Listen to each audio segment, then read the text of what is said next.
Bismillahirrahmanirrahim. Assalamualaikum warahmatullahi wabarakatuh. Bagaimana kabar teman-teman semua? Alhamdulillah kita masih bisa bertemu kembali untuk inisiasi yang pertama atau pertemuan yang pertama di mata kuliah Hukum Bisnis.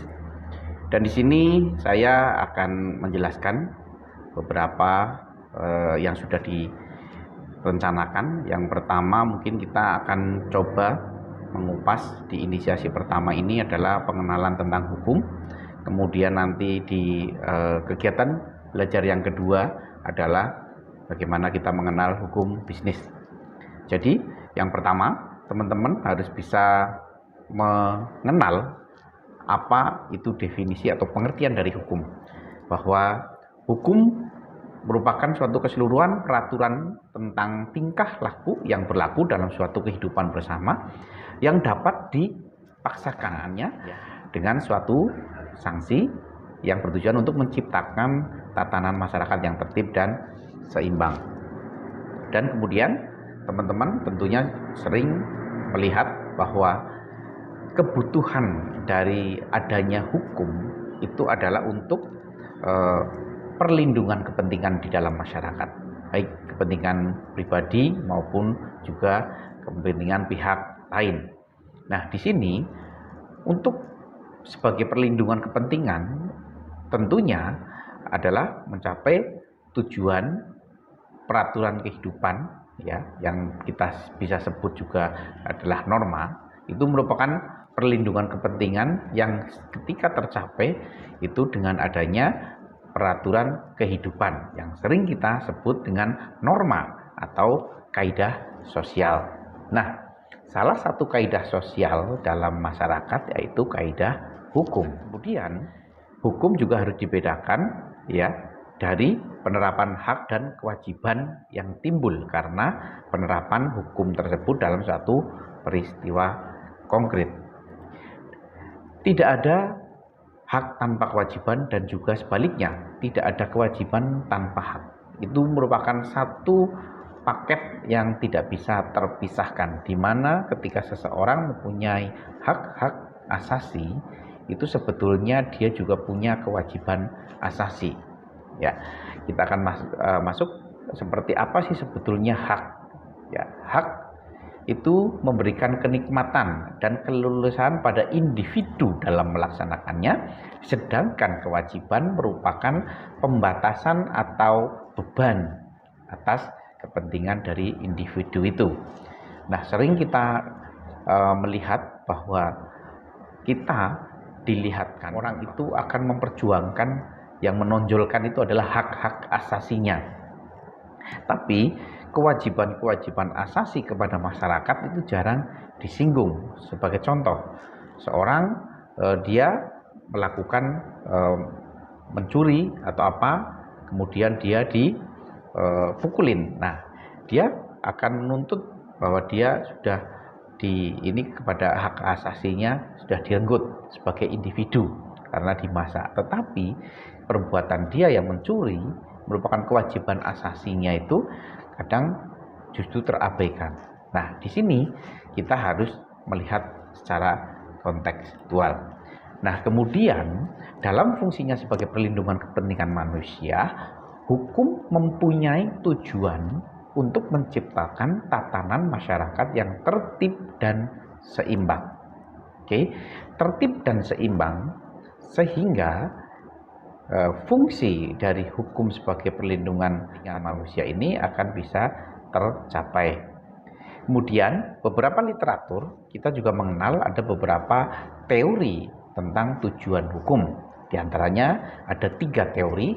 Yang pertama adalah teori etis, yang kedua adalah teori utilitis, dan yang ketiga adalah teori campuran.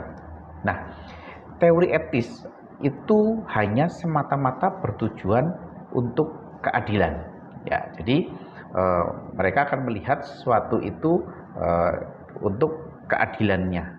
Kemudian kalau yang kedua adalah teori utilitis atau hukum ingin menjamin kebahagiaan yang terbesar manusia dalam jumlah yang sebanyak-banyaknya. Nah, di sini maksudnya apa? bahwa di teori utilities ini akan mengambil suatu menjamin bahwa kepentingan hukum itu melindungi sebagian besar manusia dan sebanyak-banyaknya manusia. Nah, jadi tidak hanya untuk segelintir orang atau kelompok. Nah, kemudian untuk teori campuran, yaitu tujuan pokok dan pertama dari hukum adalah ketertiban. Jadi apapun yang mau dilakukan, teorinya apapun, bahwa menurut teori campuran tujuan pokoknya adalah tertib. Ketika ada hukum menjadi tertib, dan ketika tidak ada hukum, kehidupan itu menjadi tidak teratur, ya, tidak tertib lagi. Nah, kemudian kita coba akan bergeser, ada apa sih dari segi hukum itu bentuknya. Jadi dari segi bentuknya, hukum itu ada dua, ada hukum tidak tertulis dan hukum tertulis, ya.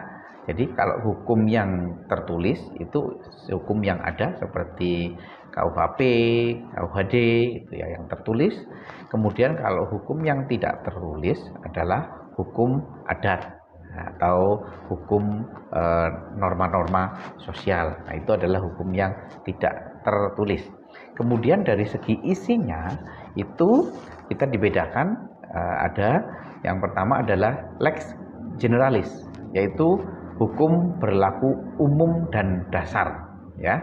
Kemudian kalau yang kedua adalah lex specialis, di mana hukum diperlakukan khusus untuk sesuatu tertentu.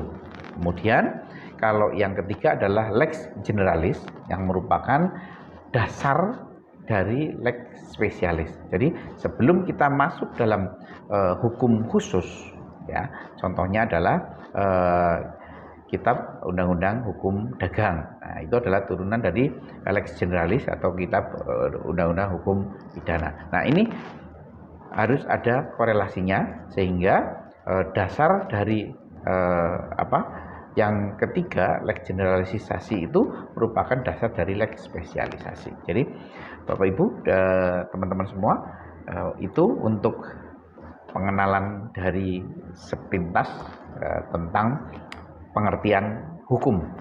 Kemudian kita lanjut bahwa ada di situ juga istilah subjek hukum. Nah, subjek hukum ini adalah pendukung hak dan kewajiban baik orang, manusia pribadi maupun juga badan hukum. Nah, subjek hukum manusia pribadi itu sebagai makhluk ciptaan Tuhan yang mempunyai akal dan pikiran. Kemudian kalau dalam arti yuridis atau pembuat kebijakan lembaga pemerintahan itu mempunyai bagaimana dia mempunyai diakui sebagai subjek hukum. Kemudian ada istilah yang satunya lagi adalah objek hukum. Nah, objek hukum adalah benda atau apapun yang bisa dibedakan menjadi beberapa, yaitu yang pertama ada benda yang berwujud dan benda yang tidak berwujud. Kemudian pembeda yang kedua adalah benda yang bergerak dan benda yang tidak bergerak. Kemudian yang ketiga itu benda yang dipakai habis dan benda yang tidak dipakai habis. Kemudian yang keempat adalah benda yang sudah ada atau benda yang akan ada. Ya, jadi itu adalah objek hukum yang akan dijadikan beberapa atau bisa kita bedakan beberapa itu tadi, ya. Ada 4 pembeda: benda berwujud dan tidak berwujud, benda bergerak dan tidak bergerak, benda yang dipakai habis atau benda yang tidak dipakai tapi habis. Kemudian yang keempat, benda yang sudah ada atau yang akan ada. Ya, itu benar dari objek hukum. Kemudian yang kelima itu ada benda dalam perdagangan dan benda di luar perdagangan. Nah, yang 6 ada benda dapat dibagi dan benda tidak dapat dibagi, serta yang terakhir adalah benda terdaftar dan benda tidak terdaftar. Ya, jadi sekilas itu kita pengenalan tentang pengertian hukum, kemudian juga seluk-beluk dari hukum, baik itu subjek hukumnya, kemudian objek hukumnya, kemudian juga tadi kita sudah belajar tentang hak dan kewajiban, ada hak asasi, ada kewajiban asasi, dan juga ada beberapa teori yang melandasinya. Nah, itu dulu teman-teman, tetap semangat, kita akan ketemu lagi dilanjut di kegiatan belajar yang kedua, yaitu bagaimana kita akan mengenal tentang hukum bisnis. Terima kasih, mohon maaf kalau ada kekurangannya. Saya Cipto Suboto, mohon pamit dulu. Assalamualaikum warahmatullahi wabarakatuh. Tetap semangat dan terbaik menjadi mahasiswa UT.